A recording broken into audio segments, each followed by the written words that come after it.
हमारे इस YouTube channel के सेगमेंट फास्ट न्यूज में आप तमाम का इस्तकबाल है। इस वीडियो में आप देख सकते हैं कम मिनटों में बहुत ज्यादा खबरें। तो आइए शुरू करते हैं वीडियो को और देखते हैं आज की ताजा तरीन खबरें। सईदाबाद में असमत रेजी वाक़े का मुलजिम राजू ने खुदकुशी कर ली। खुदकुशी करने वाला मुलजिम राजू ही है, पुलिस ने की तस्दीक। हैदराबाद के इलाके सईदाबाद संगारेनी कॉलोनी में कमसिन लड़की का असमत रेजी के बाद कत्ल करने वाले मुलजिम की खुदकुशी की पुलिस ने तस्दीक की है। पुलिस राय के मुताबिक रेलवे पुलिस ने राजू की लाश को देखकर वरंगल पुलिस को मुत्तला किया। इस दौरान उसकी तस्वीर सोशल मीडिया पर वायरल हो गई। क़ब्ल इत्तलात मिली थी कि मुलजिम की लाश हैदराबाद के मुज़ाफ़ात में घटकेसर के पास दस्तयाब हुई। बातज़ा मालूम हुआ कि राजू की लाश जिले वरंगल के स्टेशन घनपुर के करीब रेलवे ट्रैक पर पाई गई। इसने किसी ट्रेन के आगे छलांग लगाकर खुदकुशी कर ली। पुलिस ने मेरे बेटे को हलाक किया, राजू की मां का इल्जाम। हैदराबाद की संगारेनी कॉलोनी में 6 साल कमसिन लड़की की असमत रेजी के मुलजिम राजू के मकान को मुकामी अफराद ने नुकसान पहुंचाया। राजू की खुदकुशी के वाक़े की इत्तला के साथ ही कॉलोनी के बरहम अफराद ने इसके मकान के करीब जमा होकर उसके मकान को नुकसान पहुंचाया और कहा कि कोई भी राजू के खानदान को पुरसा ना दे। इसी दौरान राजू की मां ने आंध्रा ज्योति न्यूज़ से बातचीत करते हुए इल्जाम लगाया कि पुलिस ने इसके बेटे को हलाक किया है। बेटे की मौत की इत्तला पर मां गम से निढाल हो गई। उसने इल्जाम लगाया कि पुलिस ने राजू का कत्ल करने के बाद लाश को रेलवे ट्रैक पर फेंक दिया। इस वाक़े की इत्तला राजू के अरकान खानदान को पड़ोसियों से मिली। राजू की बीवी मोनिका ने कहा कि इसके खानदान का कोई पुरसान हाल नहीं है। उसने इल्तिजा की है कि राजू की लाश को अफराद खानदान के हवाले किया जाए। इसने मीडिया से बात करते हुए पुलिस पर राजू के कत्ल का शुबा जाहिर किया और कहा कि पुलिस ने राजू का किसी और मुकाम पर कत्ल करने के बाद लाश को रेलवे ट्रैक पर फेंक दिया। मोनिका ने कहा कि राजू कभी खुदकुशी नहीं कर सकता था और वो गलत नहीं था। इस पर कमसिन लड़की की असमत दरी का और कत्ल का इल्जाम लगाया गया था। मोनिका ने कहा कि अगर राजू ने कुछ गलत किया है तो उसे कानूनी तौर पर मुजरिम साबित करते हुए कानून के दायरे में सजा दी जानी चाहिए थी। हैदराबाद में और एक कमसिन लड़की के साथ इस्मत रेजी का शर्मनाक वाक़या पेश आया। सईदाबाद संगारेनी कॉलोनी में गुज़िश्ता हफ्ते 6 साल लड़की की इस्मत रेजी और कत्ल वाक़े के खिलाफ अभी रियासत भर में एहतजाज और धरने जारी हैं। इसी दौरान गुज़िश्ता रात 11 बजे हैदराबाद के मंगलहाट इलाके में 9 साल लड़की के साथ ज़्यादती की गई। कल रात 11 बजे सुमित नामी नौजवान ने 9 साल बच्ची को वीरान इलाके में ले जाकर उसके साथ ज़्यादती की। लड़की के चीखों पुकार से लोगों वहाँ जमा हो गए और सुमित को पकड़ लिया। बाद में उसे पुलिस के हवाले कर दिया गया। पुलिस ने बताया कि सुमित हबीबनगर इलाके में दर्ज एक चोरी के मुकदमे का मुलजिम है। ACP नरेंद्र रेड्डी ने जाए वक़ूफ़ पर पहुंचकर तहकीकात की। मुतासिरा लड़की को भरोसा सेंटर ले जाया गया। बातज़ा उसे तिब्बी मुआयने के लिए कोठी के सरकारी अस्पताल मुंतकिल किया गया। तेलंगाना के जगत्याल जिले में एक और कमसिन लड़की के साथ इस्मत रेजी का वाक़या। तेलंगाना में कमसिन लड़कियों के साथ ज़्यादतियों का सिलसिला जारी है। गुज़िश्ता हफ्ते हैदराबाद के संगारेनी कॉलोनी में एक 6 साल लड़की की इस्मत रेजी और कत्ल का वाक़या पेश आया था। इसके बाद गुज़िश्ता रात हैदराबाद के ही मंगलहाट में एक 11 साल लड़की की इस्मत रेजी का वाक़या पेश आया और आज जगत्याल जिले के धर्मपुरी मंडल के एक गाँव में 5 साल लड़की की इस्मत रेजी का वाक़या पेश आया। बताया जाता है कि इस्मत रेजी करने वाले नौजवान की उम्र 19 साल है और नौजवान को धर्मपुरी पुलिस ने गिरफ्तार कर लिया है। हैदराबाद के हुसैन सागर में मूर्तियों के विसर्जन की सुप्रीम कोर्ट ने इजाजत दे दी। सुप्रीम कोर्ट ने हैदराबाद के हुसैन सागर में गणेश मूर्तियों के विसर्जन की इजाजत दे दी है। अदालत उस्मा ने वाज़ेह किया कि सिर्फ इस साल हुसैन सागर में मूर्तियों के विसर्जन की इजाजत दी जा रही है। रियासती हुकूमत ने तेलंगाना हाईकोर्ट के फैसले के खिलाफ सुप्रीम कोर्ट में अपील की थी।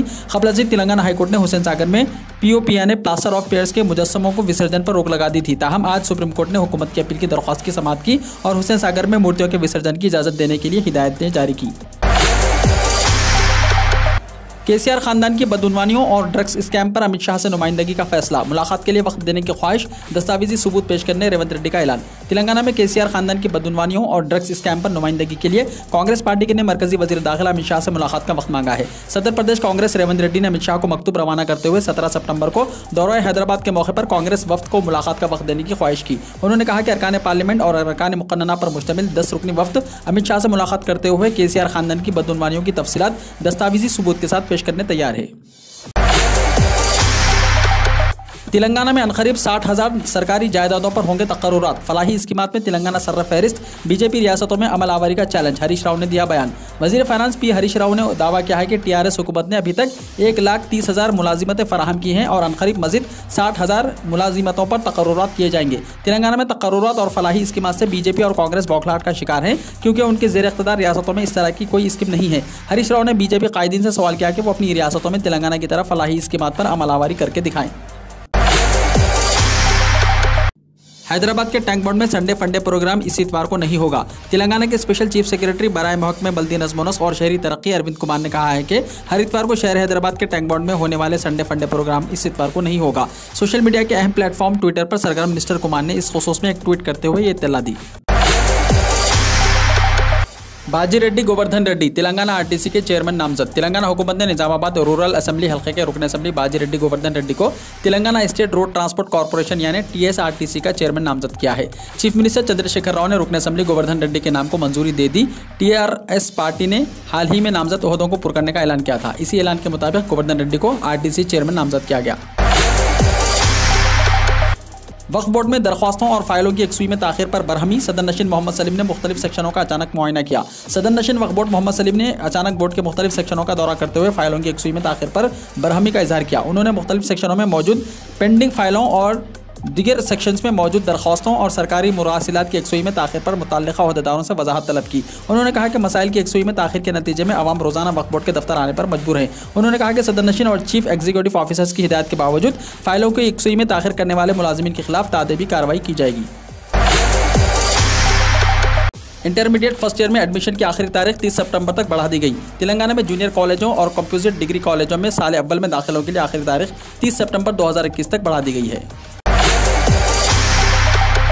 कोरोना की तीसरी लहर का मंसूबा ना पेश करने पर बरहमी। हुकूमत को 22 सितंबर तक मोहलत। मदाखलत करने अदालत ने दी वार्निंग। रियासती हाईकोर्ट ने कोरोना की तीसरी लहर का सामना करने के सिलसिले में तैयार करदा मंसूबे को अदालत में पेश न करने पर नाराजगी जाहिर की है। रियासत में कोरोना की सूरत हाल पर कारगुजार chief justice MS Ramachandra Rao और जस्टिस विनोद कुमार पर मुश्तमिल बेंच ने समाअत की। इस मौके पर डिवीजन बेंच ने कहा कि स्कूलों को खोल दिया गया है, ऐसे में बच्चों को कोरोना से महफूज रखने के लिए मजीद चौकसी इख्तियार करने की जरूरत है। इसके लिए पहले से मंसूबा तैयार करने का मशवरा दिया। हाईकोर्ट ने अजला में बच्चों की सेहत से मुताल्लिक इंफ्रास्ट्रक्चर को मुस्तहकम करने की हिदायत की। इस मौके पर एडवोकेट जनरल ने अदालत को बताया कि 15 जुलाई को माहिरीन की कमेटी का इजलास मुनक्किद हुआ था, जिसमें कमेटी ने हुकूमत से कई सिफारिशात की हैं, जिस पर अदालत ने एडवोकेट जनरल से सवाल किया कि माहिरीन की कमेटी की सिफारिशात पर अमल करने के लिए रियासती हुकूमत ने किस तरह के इक़दाम किए हैं। अदालत ने हुकूमत को हिदायत दी है कि वो 22 सितंबर तक कोरोना की तीसरी लहर का सामना करने से मुताल्लिक तैयार करदा मंसूबे की रिपोर्ट पेश करे और कहा कि हमें उम्मीद है कि कोरोना की वबा से निपटने के लिए हुकूमत अपनी जिम्मेदारी निभाएगी। अगर इस मामले में हुकूमत का रद्द-ए-अमल सामने नहीं आता तो ऐसी सूरत में अदालत को मदाखलत करना पड़ेगा। पोचमपाड़ा प्रोजेक्ट के 6 दरवाजे खोल दिए गए। निजामाबाद जिले के SRSP पोचमपाड़ प्रोजेक्ट में ऊपरी इलाके महाराष्ट्र में होने वाली बारिश से 31,215 क्यूसिक पानी दाखिल हो रहा है, जिसके बाईस 6 दरवाजे के जरिए 18,720 क्यूसिक पानी का गोदावरी में अखराज अमल में लाया जा रहा है। प्रोजेक्ट SE श्रीनिवास ने यह बात बताई। कोरोना के साथ अब मुल्क में बुखार बना वबा। अस्पतालों में मरीजों की लगी भीड़। कोरोना की वबा अभी भी थमी नहीं है। कोरोना की नई अक़साम सामने आ रही हैं और मुल्क तीसरी लहर के खौफ में भी जी रहा है। लेकिन इस दौरान एक और मुसीबत नाजिल हो चुकी है। मुल्क के कई हिस्सों में बुखार फैल चुका है। बुखार के फैलने के दरमियान उत्तर प्रदेश, मध्य प्रदेश, हरियाणा और दिल्ली NCR के कुछ इलाकों में डेंगू के केसेस भी रिपोर्ट हुए हैं। माजी में केसेस में तेजी से इजाफे के बाद मरकजी टीम ने जिला फिरोजाबाद का भी दौरा किया। डेंगू के अलावा इसमें स्क्रब फाइट्स बीमारी की बात भी कही गई है। दीगर रियासतों में भी बुखार के केसेस रिपोर्ट हुए हैं, जिसके बाद रियासतों ने सेहत की खिदमत सख्त कर दी हैं। कोवैक्सीन को इस महीने के आखिर तक WHO की मंजूरी मिल जाएगी। हिंदुस्तान का मुकामी सतह पर तैयार करता कोविड टीका कोवैक्सीन को WHO की हंगामी इस्तेमाल के लिए जल्द ही मंजूरी मिल जाएगी। नीति आयोग के रुकन VK पॉल ने कहा है कि आखिरकार ये अपने वसूल कुनिंदगान को लाजमी क्वारंटाइन के बगैर बैरूनी मुमालिक के सफ़र के लिए काबिल बनाता है। उन्होंने कहा कि डाटा शेयर करने और तफसीलात की तशख़ीस का काम जारी है और बहुत जल्द मुस्बित नतीजा बरामद होगा। डॉक्टर पॉल ने कहा कि हमें साइंस की बुनियाद पर अपना फैसला लेने के लिए WHO को वक्त ज़रूर देना चाहिए। उत्तर प्रदेश में मुसलसल बारिश। लखनऊ एयरपोर्ट ज़ेर-ए-आब। महकमे मौसमियात के मुताबिक रियासत उत्तर प्रदेश के 40 अजला में 20 घंटे से मुसलसल बारिश हो रही है, जबकि कई अजला में बारिश मुसलसल 2 दिन यानी 48 घंटे से रुकने का नाम नहीं ले रही है। रियासत में बारिश से मुताल्लिक़ हादसात में अब तक 16 अफराद हलाक हो चुके हैं। दारुल हुकूमत लखनऊ की हालत भी ख़राब है। यहाँ तक कि हवाई अड्डे का रनवे भी पानी में डूब गया है। इसकी वजह से कई परवाजें मुतासर हुई हैं। माहिरीन मौसमियात का कहना है कि मगरबी बंगाल में समंदरी तूफान के असर की वजह से उत्तर प्रदेश में शदीद बारिश हो रही है। लखनऊ, प्रयागराज, वाराणसी, कानपुर, अयोध्या, जौनपुर, सुल्तानपुर, भदोही, गाजीपुर, चित्रकूट, बहराइच, बांडा, देवरिया, इटावा, फतेहपुर समेत कई अजला में सुबह से मूसलाधार बारिश हो रही है। बिहार में एक तालाब में डूबने से 5 बच्चों की मौत। बिहार के जिले मधेपुरा के चौसा थाना इलाके में जुमेरात को एक तालाब में डूबने से 5 बच्चे हलाक हो गए। इन बच्चों की उम्र 10 से 12 साल के दरमियान बताई जाती है। तमाम मैयतों को तालाब से निकाल लिया गया है। एक पुलिस ओहदेदार ने बताया कि मनोहरपुर गांव के रिहायशी 5 बच्चे जुमेरात की दोपहर गांव के एक तालाब में कमल के फूल तोड़ने गए थे। इस दौरान एक लड़की का पांव तालाब में फिसल गया। वो गहरे पानी में चली गई। इसे बचाने के लिए दूसरे बच्चे भी गहरे पानी में डूब गए, जिससे 5 बच्चे हलाक हो गए। मुसलमानों के वोटों की ख्वाहिश रखने वालों को अब्बाजान से परहेज क्यों, योगी आदित्यनाथ ने दिया बयान। उत्तर प्रदेश के वजीर आला योगी आदित्यनाथ का कहना है कि अब्बाजान कोई गैर पार्लिमानी लफ्ज नहीं है और मुसलमानों के वोटों की ख्वाहिश रखने वालों को आखिर इस लफ्ज से परहेज क्यों है। ख्याल रहे कि हाल ही में राशन की तकसीम के हवाले से गुज़िश्ता हुकूमतों पर तनकीद करते हुए योगी आदित्यनाथ ने अब्बाजान लफ्ज का इस्तेमाल किया था। इनके इस बयान पर हज़ब इख्तिलाफ ने सख्त एतराज़ जाहिर किया है। हम आरएसएस और बीजेपी के नजरिए के साथ कभी समझौता नहीं कर सकते। कांग्रेस के साबिक सदर राहुल गांधी ने कहा कि वो आरएसएस के नजरिए के साथ कभी समझौता नहीं कर सकते। उन्होंने ये बात ऑल इंडिया खातून कांग्रेस के यौम तासीस पर ख्वातीन कारकुनों से खिताब करते हुए कही। राहुल ने कहा कि मैं आरएसएस और बीजेपी के नजरिए के साथ कभी समझौता नहीं कर सकता। गांधी और गोडसे के नजरिए में क्या फ़र्क है, ये एक गहरा सवाल है। भारतीय जनता पार्टी को निशाना बनाते हुए उन्होंने कहा कि बीजेपी के लोग कहते हैं कि ये एक हिंदू पार्टी है। अगर 200 सालों में कोई शख्स हिंदू मजहब को समझता और मानता है तो गांधी जी ने इसे कबूल कर लिया और हर कोई इसे कबूल करता है। जब गांधी हिंदू मजहब को समझते थे तो फिर आरएसएस ने उनके सीने में 3 गोलियां क्यों मारी। उन्होंने कहा कि वो झूठे हिंदू हैं और वो हिंदू मजहब को इस्तेमाल करते हैं, मजहब की दलाली करते हैं। झारखंड असेंबली में नमाज खाने के क़याम का खैर मकदम। मुंबई महाराष्ट्र समाजवादी पार्टी लीडर और रुकन असेंबली अबू आसिम आज़मी ने झारखंड असेंबली में मस्जिद और नमाज का कमरा मुख्तस किए जाने पर खैर मकदम करते हुए इसे एक नेक अमल करार दिया है। जबकि बीजेपी की नफरत की सियासत को हदफ तनकीद बनाते हुए उन्होंने कहा कि बीजेपी मुल्क में फ़िरका परस्ती चाहती है। उन्होंने कहा कि जब कभी भी मुसलमानों का मसला आता है, हिंदुओं और मुसलमानों को मुंतशिर करने की कोशिश करती है, जिसका फ़ायदा इलेक्शन में उठाती है। उत्तर प्रदेश और दिल्ली में अगले 48 घंटे मुश्किल भरे, बारिश से 7 लोगों की मौत, स्कूल बंद, रेड अलर्ट हुआ जारी। दिल्ली समेत उत्तर प्रदेश में मुसलसल हो रही भारी बारिश से हालात तशवीशनाक बने हुए हैं। उत्तर प्रदेश के कई अजला में गुज़िश्ता 24 घंटों में 100 मिलीमीटर से ज्यादा बारिश हो चुकी है। अगले कुछ घंटों तक ऐसे हालात बने रहने का अंदेशा है। वहीं दिल्ली में भी जुमेरात दोपहर तक तकरीबन 1200 मिलीमीटर बारिश दर्ज की गई है, जो 1964 के बाद से सबसे ज्यादा और अब तक की तीसरी सबसे ज्यादा बारिश है। उत्तर प्रदेश में बारिश और इससे वाबस्ता वाक़यात में अब तक 7 लोग जान गंवा चुके हैं। इसके साथ ही रायबरेली में 24 घंटों में 186 मिलीमीटर बारिश होने के बाद स्कूलों में 2 दिन की छुट्टी कर दी गई है। नीज़ रियासत के कई हिस्सों में भारी बारिश की वजह से बिजली सप्लाई भी मुतासिर रही। कई इलाकों में रेलवे ट्रैक डूब गए और सड़कों पर पानी भर जाने के बाद अंडरपास को भी बंद कर दिया गया।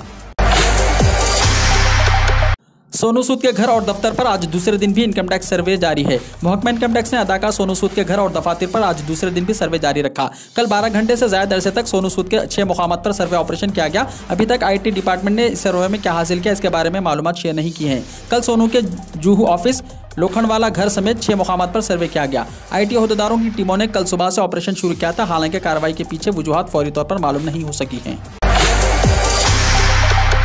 अरविंद केजरीवाल ने इनकम टैक्स सर्वे पर कहा, अदाकार सोनू सूद के साथ लाखों खानदानों की दुआएं हैं। दिल्ली के वजीर आला अरविंद केजरीवाल ने कहा है कि सोनू सूद के साथ भारत के लाखों खानदानों की दुआएं हैं, जिन्होंने मुश्किल वक्त में इस अदाकार का ताउन हासिल किया। सरकारी जराये ने बताया कि इनकम टैक्स डिपार्टमेंट के हुक्काम बुध को मुबैना टैक्स चोरी के तहकीकात के सिलसिले में मुंबई और कुछ दीगर मुकामात पर सोनू सूद के अहाते में पहुंचे। सोनू सूद की हिमायत में उतरते हुए केजरीवाल ने एक ट्वीट में कहा, सच की राह में लाख मुश्किलात हैं, लेकिन सच हमेशा जीतता है। इस सिसोदिया का बड़ा ऐलान, हुकूमत बनी तो उत्तर प्रदेश में 300 यूनिट बिजली मुफ्त देंगे, किसानों के लिए 0 बिल। आम आदमी पार्टी लीडर और दिल्ली के नायब वजीर आला मनीष सिसोदिया ने आज यहाँ ऐलान किया है कि उत्तर प्रदेश में उनकी पार्टी की हुकूमत बनने पर दिल्ली की तरह उत्तर प्रदेश में भी 300 यूनिट तक बिजली के बिल मुआफ कर दिए जाएंगे। मनीष सिसोदिया ने जुमेरात को मीडिया नुमाइंदों से बातचीत में कहा कि पार्टी की हुकूमत बनने पर 24 घंटों के अंदर 300 यूनिट तक घरेलू बिजली मुफ्त कर दी जाएगी। उन्होंने कहा कि उत्तर प्रदेश के आम आवाम महंगी बिजली से परेशान है और दिल्ली की तरह बिजली के महंगे बोझ से निजात हासिल करना चाहते हैं। किसान बहुत दुखी हैं क्योंकि उनकी फसल की कीमत तो योगी हुकूमत ने नहीं बढ़ाई, उल्टे बिजली बहुत महंगी कर दी। दुनिया के 100 बाअसर अफराद में मोदी ममता पूनावाला का नाम। ममता को कहा कि वो खुद पार्टी हैं। आलमी शोहरत याफ्ता अमेरिकी टाइम मैगजीन ने वज़ीर आज़म नरेंद्र मोदी, मगरबी बंगाल की वज़ीर आला ममता बनर्जी और सीरम इंस्टीट्यूट के चीफ एग्जीक्यूटिव ऑफिसर यानी CEO आदर पूनावाला को साल 2021 के लिए बाअसर शख्सियात की फहरिस्त में शामिल किया गया है।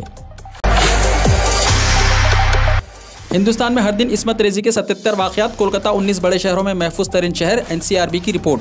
हिंदुस्तान भर में जराइम के एदाद-ओ-शुमार इकट्ठा करने वाले इदारे नेशनल क्राइम रिकॉर्ड्स ब्यूरो यानी NCRB के मुताबिक साल 2020 के दौरान मुल्क में 28,046 इस्मत रेजी के वाक़यात पेश आए। इस तरह औसतन हर दिन 77 ख़वातीन को इस्मत रेजी का शिकार बनाया जाता रहा है। मरकज़ी वज़ारत दाखिला के तहत काम करने वाले इदारे NCRB ने जारी करदा अपने एदाद-ओ-शुमार में बताया कि साल 2020 के दौरान ख़वातीन के खिलाफ मजमूई तौर पर 3,71,503 जराइम अंजाम दिए गए हैं, जबकि साल 2019 में 4,05,326 और साल 2018 में 3,78,236 मुखालिफ ख़वातीन जराइम पेश आए थे। 6 बरसों में 5 लाख करोड़ रुपए से ज्यादा की वसूली, सीतारमण ने दिया बयान। वजीर खजाना निर्मला सीतारमण ने मोदी हुकूमत की पहली और दूसरी मुद्दत कार में किए गए बैंक इस्लाहात और दीगर तदाबीर का हवाला देते हुए आज कहा कि गुज़िश्ता माली सालों में सरकारी बैंकों ने 5,01,479 करोड़ रुपए की फंसे खर्च की वसूली की है।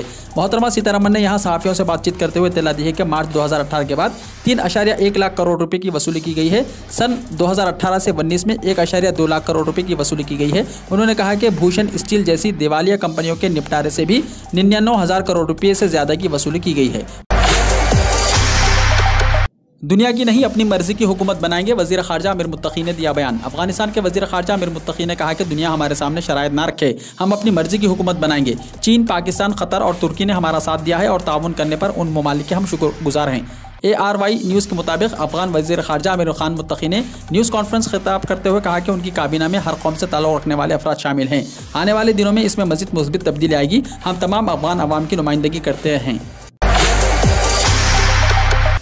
चीन में जल्जले से 2 अफराद हलाक, 3 हुए जख्मी। चीन के जुनूब मगरबी सूबे सिचुआन में जल्जले के नतीजे में कम से कम 2 अफराद हलाक और 3 जख्मी हो गए। CGTN टेलीविजन ने यह इत्तला जुमेरात को दी। यूरोपीय बहरिया रूम के जल्जले सेंटर के मुताबिक 8:30 बजे आने वाले जल्जले की शिद्दत रिक्टर स्केल पर 6.0 थी। जल्जले का मरकज न्यूजियांग शहर से 50 किलोमीटर शुमाल मशरिक में जमीन की सतह से 40 किलोमीटर की गहराई में वाक़ था।